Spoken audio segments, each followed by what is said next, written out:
लो भाई, आज मट्टो का है तीसरा दिन। इसको एक इंजेक्शन और रहता है और मट्टो और मैं वेट कर रहे हैं ई रिक्शा का। आने वाली है अभी, इस साइड से आएगी शायद। फ़ोन किया है जो 2-3 दिन से जा रहा है।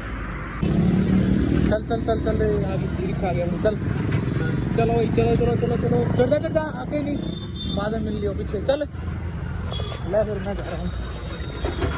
चलो भाई, ये लो भाई मट्टो की रिक्शा आ गई। हाँ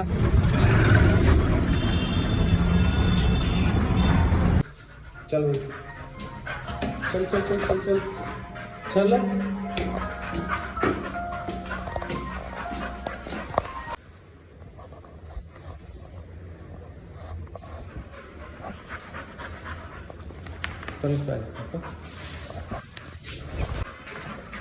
लो इंजेक्शन लग चुका है मट्टो को, ये लास्ट वाला था।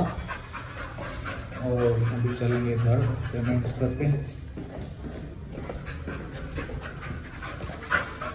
चलो चलो चलो चलो चलो चलो चलो, घर जाने की ज़्यादा जल्दी है।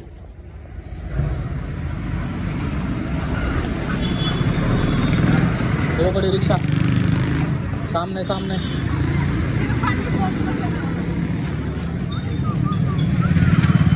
चलो चलो चलो चलो चलो चलो चलो चलो चलो चलो चलो चलो भाई चलो, बस चले मट्टो।